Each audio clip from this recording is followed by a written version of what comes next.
অবশেষে প্রায় ৯ মাস পর আজ ১৭ অক্টোবর ২০২৫ যে জুলাই সনদ স্বাক্ষর করা হলো তা কি আসলে মুক্তিযুদ্ধের চেতনার বিরুদ্ধে একটা ব্লুপ্রিন্ট, নাকি নতুন করে লেখা হচ্ছে দেশের ইতিহাস, যেখানে স্বাধীনতার ঘোষণা, মুক্তিযুদ্ধের আত্মা সবই মুছে ফেলার প্রস্তুতি চলছে?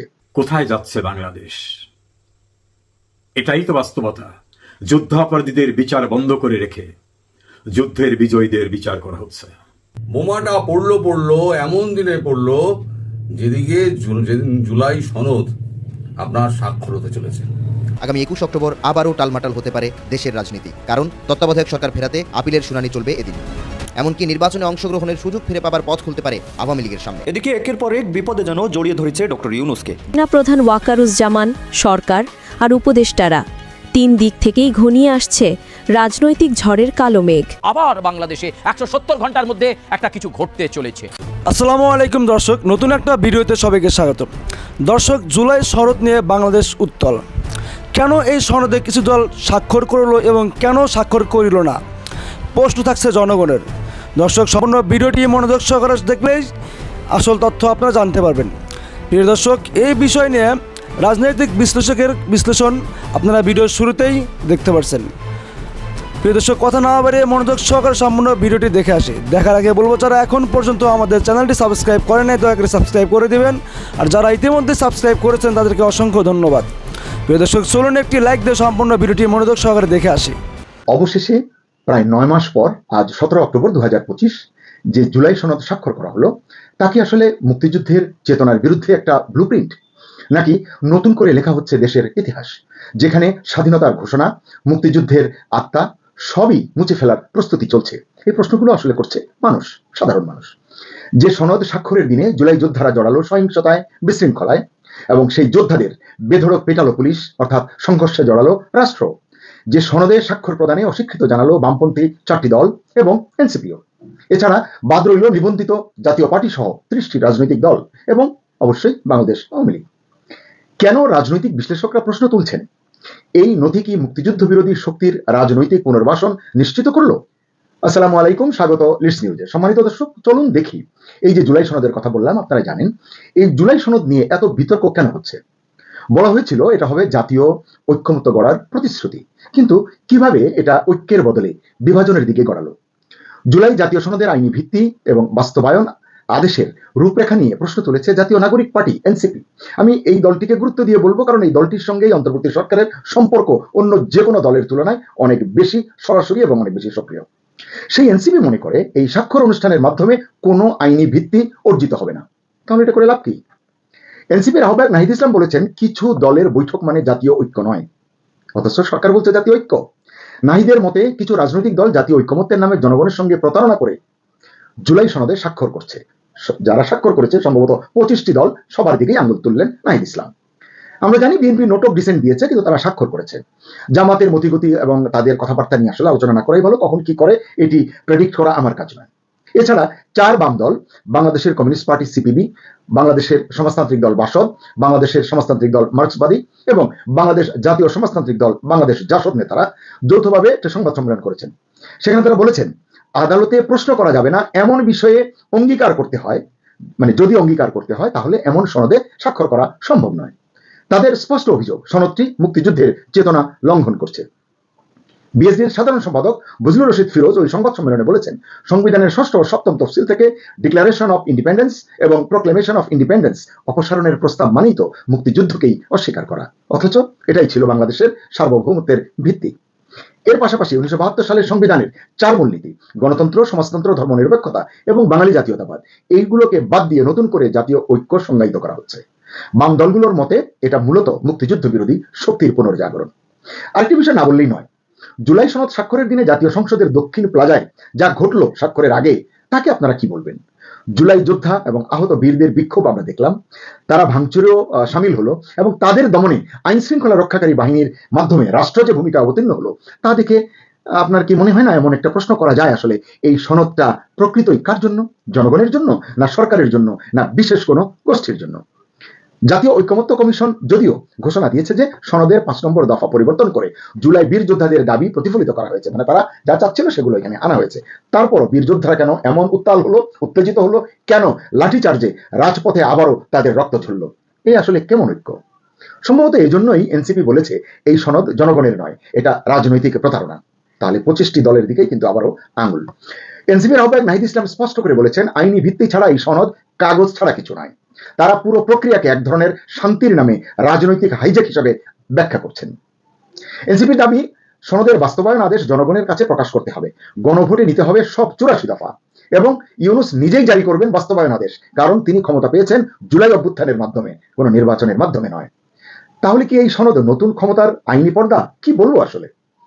আরেকটা বড় সত্য হচ্ছে 30টি নিবন্ধিত রাজনৈতিক দলকে আলোচনার বাইরে রাখা হয়েছে, কারণ আমরা জানি 52টি রাজনৈতিক দল নিবন্ধিত আছে। আর আওয়ামী লীগের কথা কি বলবো, যারা মুক্তিযুদ্ধের নেতৃত্ব দিয়েছিল তাদের দলীয় নিবন্ধন স্থগিত, দলীয় কার্যক্রম নিষিদ্ধ, যাদের ভোট ভিত্তি এখনো কমপক্ষে 30 থেকে 35% ধরা হয়, রাজনৈতিক বিশ্লেষকরা এই কথাগুলো বলেন, তাদের বাদ দিয়েই যদি জাতীয় ঐক্য তৈরি হয়, সেটা কি মুক্তিযুদ্ধের ধারার ঐক্য হবে? না হতে পারে, নাকি মুক্তিযুদ্ধ বিরোধী নতুন ব্লুপ্রিন্ট হবে? এই প্রশ্ন মাঠেই আছে, জনগণের মনে আছে, মুখে আছে। এর জবাব কে দেবে? কারণ জাতীয় ঐক্যমত্যের নামে যদি অর্ধেক জাতিকে বা অর্ধেকের বেশি, মানে জাতীয় পার্টিও আছে এখানে, বাদ দেওয়া হয়, তাহলে সেটা কি ঐক্যের সনদ নাকি বিভেদের দলিল? সমালোচকরা বলছেন, ইউনূস সরকার একটি নতুন রাজনৈতিক দর্শন হয়তো চাপিয়ে দিতে চাইছে, যার পেছনে আছে প্রো পাকিস্তানি মনোভাব, যেটি আমরা গত কয়েক মাস ধরে দেখছি বিভিন্ন অকেশনে।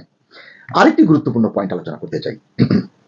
সনদে যুক্ত একাধিক ধারার মধ্যে বলা আছে এই নথি আদালতের মাধ্যমে চ্যালেঞ্জ করা যাবে না, অর্থাৎ জনগণ কোনো অসন্তোষ জানালেও বা অসন্তোষ তৈরি হলেও বিচার ব্যবস্থা সেটি পর্যালোচনা করতে পারবে না। অনেকে এটাকে তুলনা করছেন পাকিস্তানের সামরিক শাসকদের শাসন পদ্ধতির সঙ্গে, যেখানে দায়মুক্তি এবং বিচারহীনতাই আসলে এক ধরনের নিয়ম। সিনিয়র সাংবাদিক মাসুদ কামাল তার ইউটিউব চ্যানেলে অত্যন্ত সহজ বিশ্লেষণে একটি চমৎকার কন্টেন্ট করেছেন এই বিষয়টি নিয়ে।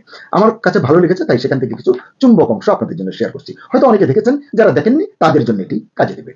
মাসুদ কামাল বলেছেন, যে নথিকে বলা হচ্ছে জাতীয় ঐক্যমত্যের সনদ, সেটি আসলে কয়েকটি রাজনৈতিক দলের মধ্যেকার চুক্তি। ঠিকই তো, অথচ জাতীয় ঐক্যমত্য মানে তো যেখানে গোটা জাতি একমত। ওই যে বললাম, অর্ধেকের বেশিকে বাদ দিয়ে জাতীয় ঐক্যমত্য করতে চলেছে প্রফেসর ইউনূস। তিনি প্রশ্ন তুলেছেন, এই দেশের নাগরিক কি কেবল রাজনৈতিক দলগুলোর সদস্যরাই?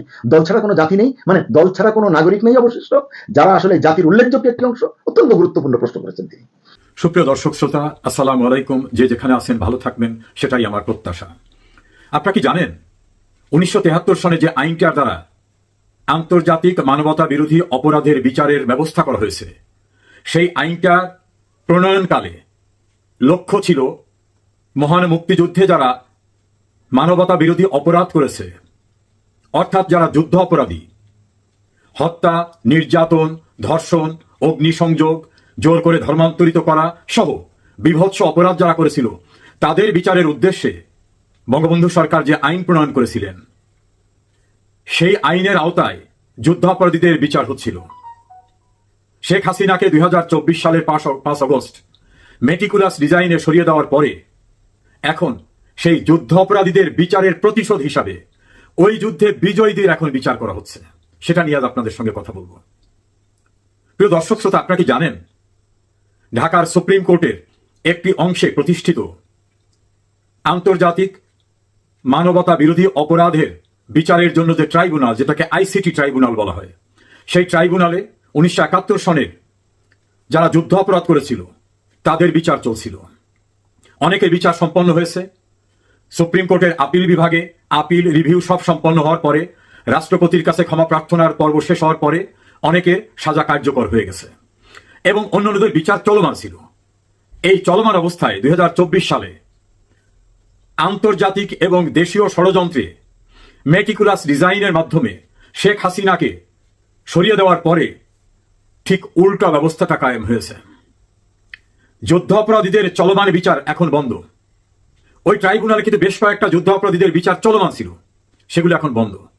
আর ওই যুদ্ধে যারা বিজয়ী হয়েছিলেন 71-এ, এখন তাদের বিচার চলছে। অর্থাৎ 71-এর পরাজিত শক্তির পক্ষেই এখন বিচার চলছে, 71-এর বিজয়ীদের বিচার। বেশ কিছু মামলা ট্রাইব্যুনালে বিচারাধীন ছিল 71-এ যুদ্ধ অপরাধ যারা করেছে তাদের। আমার কাছে যে তথ্য, সেই বিচার এখন সব বন্ধ। কিন্তু এই ৭১-এ যারা বিজয়ী হয়েছিলেন, যারা সংগঠক ছিলেন, মুক্তিযুদ্ধের পক্ষের মানুষ ছিলেন, যারা দেশ স্বাধীন করেছিলেন, স্বাধীন দেশে যারা যুদ্ধাপরাধীদের বিচারের আয়োজন করেছিলেন, এবং আলী আহসান মুজাহিদ, মতিউর রহমান নিজামী, সালাউদ্দিন কাদের চৌধুরী সহ বিভিন্ন রকম যুদ্ধ অপরাধের দায়ে অভিযুক্তদের বিচারের আয়োজন যারা করেছিলেন, এখন তাদের বিচার করা হচ্ছে। এমনকি বিচারে যারা বিচারক ছিলেন, যেমন আপিল বিভাগের বিচারক ছিলেন এইচ.এম. শামসুদ্দিন চৌধুরী, জাস্টিস মানিক নামে পরিচিত, তাকে ওই ট্রাইব্যুনাল এখন বিচার করা হচ্ছে, যিনি যুদ্ধাপরাধীদের অ্যাপিলেট ডিভিশনের বিচারের ফোরামে ছিলেন। মুক্তিযুদ্ধ যারা করেছিলেন, হাসানুল্লাহ কিনু, রাশেদ খান মেনন, আমির হোসেন আমু, এরকম অসংখ্য নাম বলে শেষ করা যাবে না, এবং মুক্তিযুদ্ধের অন্যতম সংগঠক যারা ছিলেন, যোদ্ধা ছিলেন, আজ তাদেরকে সেই ট্রাইব্যুনালে নিয়ে বিচার করে কার্যত বুঝিয়ে দেওয়া হচ্ছে যে ৭১-এ তোমরা বিজয়ী হয়েছিলা, পরাজিতদের বিচার করেছো, আজ সেই ট্রাইব্যুনালে তোমাদের বিচার করা হচ্ছে। বিষয়টা এরকম না। ৭১-এর পরাজয়ের প্রতিশোধ নিতে ৭১-এর বিজয়ীদের বিচার করা হচ্ছে। যে নামেই বলুক, ২৪শে জুলাই, অগস্ট আন্দোলন ইত্যাদি ইত্যাদি যাই বলুক, বাস্তবতা কিন্তু মহান মুক্তিযুদ্ধে যারা পরাজিত হয়েছিল সেই পরাজয়ের প্রতিশোধ নিতেই এখন বাংলাদেশের আইসিটি ট্রাইব্যুনালে বিচার চলছে। আর যুদ্ধাপরাধীদের বিচারের দুঃসাহসী আয়োজন যিনি করেছিলেন, বঙ্গবন্ধু কন্যা শেখ হাসিনা, তাকে সাজা দেওয়ার জন্য হয়তো রায় প্রস্তুত ঘোষণা হতে বাকি। একইভাবে বীর মুক্তিযোদ্ধা আসাদুজ্জামান কামাল, আর একজনাকে তো রাজসাক্ষী করে তাকে হয়তো ক্ষমা করা হতে পারে, তাকে দিয়ে স্টেটমেন্ট নেওয়ানো হচ্ছে। এভাবেই মুক্তিযুদ্ধের বাংলাদেশে বিজয়ীদের বিচার হচ্ছে পরাজিতদের চাহিদা অনুযায়ী, পরাজিতদের আয়োজন অনুযায়ী। কোথায় যাচ্ছে বাংলাদেশ? এটাই তো বাস্তবতা। যুদ্ধাপরাধীদের বিচার বন্ধ করে রেখে যুদ্ধের বিজয়ীদের বিচার করা হচ্ছে। পৃথিবীর কোনো দেশের ইতিহাসে রেকর্ড নেই পরাজিতদের ঘুরে দাঁড়াতে দেওয়ার। বঙ্গবন্ধু তার মহানুভবতা দিয়ে পরাজিতদেরও ক্ষমা করেছিলেন অনেককে। যারা সুনির্দিষ্ট অপরাধে অভিযুক্ত তাদের বিচার হবে, এটা তিনি আইন করেছিলেন। কিন্তু সেই বিচার প্রক্রিয়া শুরু হওয়ার পূর্বেই তো বঙ্গবন্ধুকে নির্মমভাবে হত্যা করা হয়। সে হত্যার সঙ্গেও জড়িত ছিল ৭১-এর পরাজিত শক্তি, তাদের দেশীয় এবং বিদেশি সহযোগীরা। কোথায় যাচ্ছে বাংলাদেশ? বাঙালি বারবার আঘাতপ্রাপ্ত হয়েছে, কিন্তু ঘুরে দাঁড়িয়েছে। বোমাটা পড়লো এমন দিনে পড়লো যেদিকে যেদিন জুলাই সনদ আপনার স্বাক্ষর হতে চলেছে। মানে আমাদের ডক্টর ইউনূস তিনি বলেছিলেন না, খোলা মনে সবাই হাসতে হাসতে উৎসব পালন করতে করতে আমরা এই জুলাই সনদ স্বাক্ষর করব। এই স্বাক্ষর নিয়ে তো অনেক নাটক পাটক হচ্ছে, সে খবর তো আপনারা জানেন। আর ওর মধ্যে ঢুকে নিয়ে গিয়ে আর বিস্তারিত বলে আর লম্বা করে ভিডিও লাভ নেই। তবে সকালে দেখলাম যে জুলাই যোদ্ধা যারা, তারা খুব ওই সংসদ ভবনের সামনে খুব হাঙ্গামা করছে, পুলিশ তাদের প্রচুর পেটাচ্ছে। এখন যারা জুলাই যোদ্ধা তারাই এখন মার খাচ্ছে, তারাই এখন এই ইউনূসের একটা আয়না ঘরে তারাই এবার গিয়ে ওখানে প্যাঁদারি খাবে। এই তো হচ্ছে বাংলাদেশ। তো যাই হোক, এখন যে মূল প্রসঙ্গে আসি, ইউনূসের কথা ছাড়ি, অনেক ইউনূসের কথা হয়েছে। আমেরিকা থেকে রুবিও একটা ডসিয়ে পাঠিয়েছেন ভারতবর্ষকে।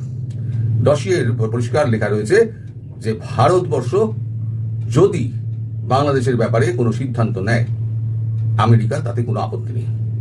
মানে বাংলাদেশ সম্পর্কিত কোনো ব্যাপারে ভারত যদি পদক্ষেপ নেয়, কোনো সিদ্ধান্ত নেয়, তাহলে পরে মার্কিন যুক্তরাষ্ট্র তার মধ্যে নাক গলাবে না।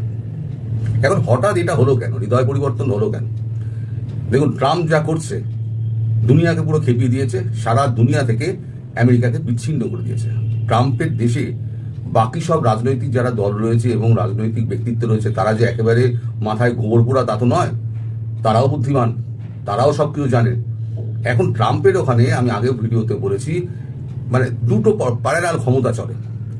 একটা হচ্ছে পেন্টাগনের ক্ষমতা উইথ সিআইএ জোট, আর একটা হচ্ছে স্টেট ডিপার্টমেন্ট। এই দুটোর মধ্যে কোনো তালমিল নেই। কিন্তু এই যে ট্রাম্প যেটা করছেন, ট্রাম্প একেবারে একের পর এক সমস্ত নিজেই সিদ্ধান্ত নিচ্ছেন এবং স্পেশাল একটা পাওয়ার দিয়ে উনি এক একটা করে ক্ষমতাকে দেখাচ্ছেন এবং সারা পৃথিবীর ওপরে ছড়ি ঘোরানোর চেষ্টা করছেন।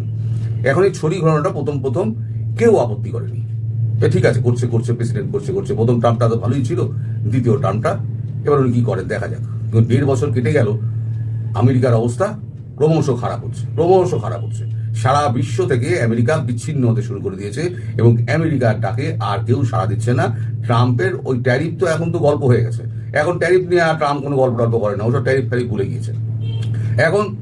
তিনি এখন বিশ্ব শান্তি বজায় রাখার জন্য নানান রকম কর্মকাণ্ড করে বেড়াচ্ছেন। তিনি নিজেরটা ভালো বোঝেন আর কি, এখন নিজেরটা বুঝতে। প্রিয় দর্শক, আশা করি সম্পূর্ণ ভিডিওটি মনোযোগ সহকারে দেখেছেন।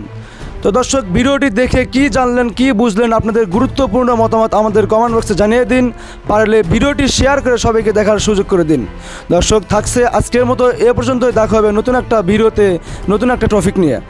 এ পর্যন্ত সাথে থাকবেন, ধন্যবাদ।